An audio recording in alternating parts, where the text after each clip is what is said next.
Offramps and roadblocks as Ukraine and Russia stake out positions. U.S. elections has led to some movement on peace talks. Well, the Ukraine victory plan presented to the public outside of its three secret protocols by Ukrainian President Vladimir Zelensky in October 2024 was on life support, with only French President Emmanuel Macron holding out hope. The rest of Ukraine's allies declined to publicly reject the proposal, but press leaks indicated that it was an unrealistic and incomplete plan. The results of the U.S. presidential elections basically pulled the plug on the plan, but what is next for peace in Ukraine, as it was a major campaign issue? No party, including the outgoing and incoming administrations and the Europeans meeting in Budapest this week to discuss the impact of the U.S. elections, Russia or Ukraine, has made any specific or concrete proposals on peace. However, this does not imply that the leaders involved in the Ukrainian conflict are not considering peace, as they are presenting some blueprints or conditions to initiate peace negotiations. President Zelensky has rejected the idea of conceding any of the captured Ukrainian territory in exchange for peace. He also insists that any agreement for peace includes NATO membership, which is something that Hungary has already rejected. Since NATO has a unanimous consent requirement for most major issues, including membership, this effectively ends the Ukraine demand. President Zelensky is also concerned that the West will negotiate on Ukraine's behalf, and if it concedes on Ukraine's security, he has stated that it will put Europe at risk, since it will reward aggression and make the aggressor more aggressive. Most of the Baltic NATO states share this opinion. President Zelensky doesn't seem to be able to guide Ukraine towards peace talks, as his demands are either unrealistic for Ukraine to meet or unrealistic for its supporters to fulfill. Despite this, Ukraine's seemingly unrealistic, non-serious, and even obstructive demands are all part of a single overarching goal. Ukraine requires security, and the Russian invasion of 2022 confirms that Ukraine's fears of the 1994 Budapest Accords have become a reality. In summary, the Budapest Accords stipulated that Ukraine would hand over all former Soviet nuclear weapons, as well as nuclear weapons materials and technologies, to Russia in exchange for specific security guarantees from the U.S. and the United Kingdom. As soon as the nuclear part of the agreement was filled, both the U.S. and U.K. ignored the security guarantees, as proven in the 2014 Russian seizure of Crimea and its support of separatist movements in the Ukraine Donbass, where nothing was done outside of a NATO setting a 2% GDP defense spending requirement on NATO members, which was basically ignored by 80% of the alliance. The Ukraine's overarching position, which has proven correct, is that it needs real security guarantees, and NATO membership is their way of getting to that security. President Vladimir Putin has taken the U.S. election as an opportunity to soften his stance on peace talks. The international response to the invasion has largely involved the West abandoning diplomatic contacts with Russia, a move that President Putin has acknowledged and claims he has reciprocated. This implies that the West, except for its interactions with Turkey and Hungary, has not offered Russia any avenue for peace negotiations.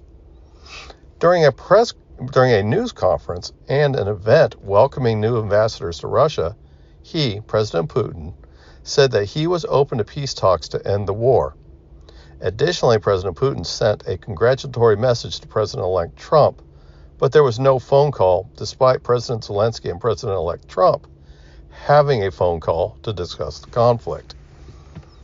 President Putin articulated his stance on peace talks, which remained problematic for Ukraine, but he did so in a tone of negotiation rather than demands.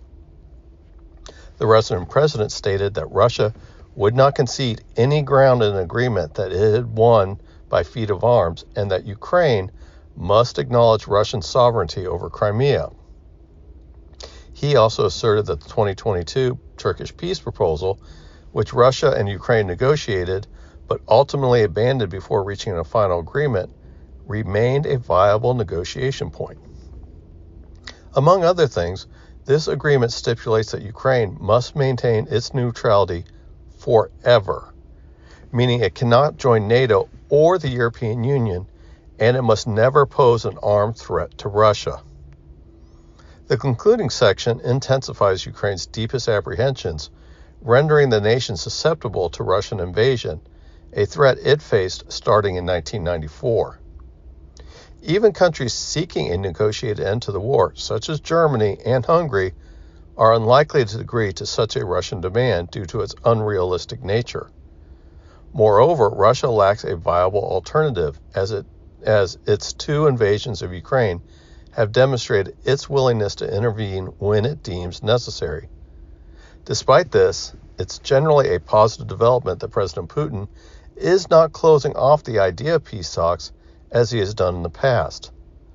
The anticipated and imminent involvement of North Korea in the war not only complicates matters, but also presents a potential bargaining position.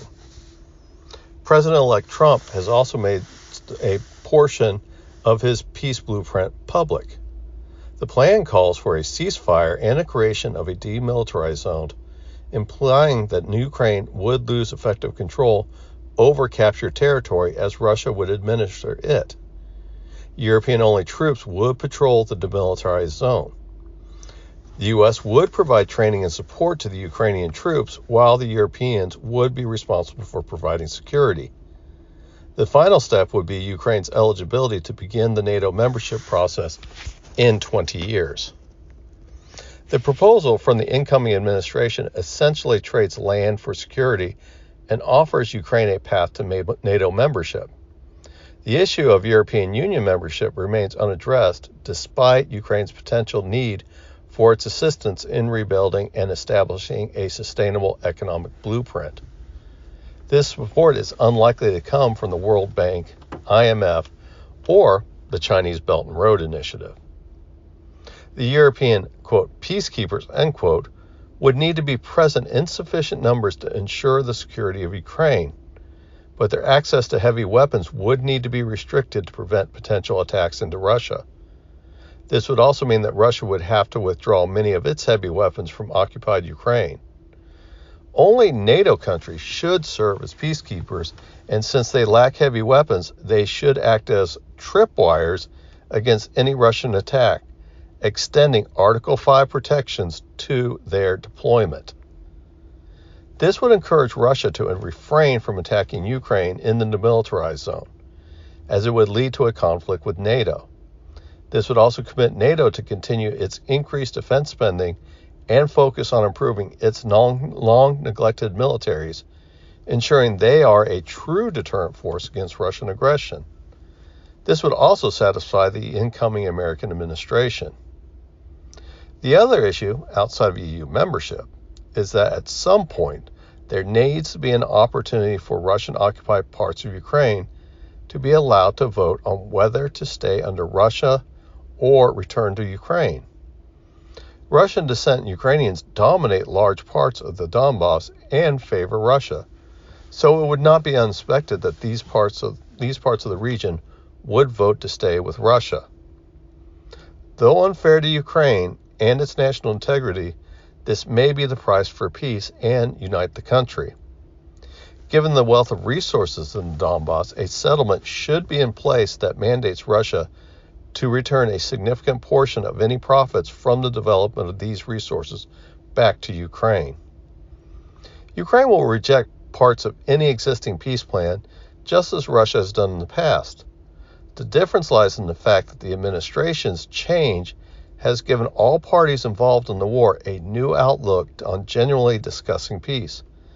This is because the election marked a significant shift in the war's status quo and will provide the necessary political cover for parties to begin discussing peace without fear of losing face or appearing weak.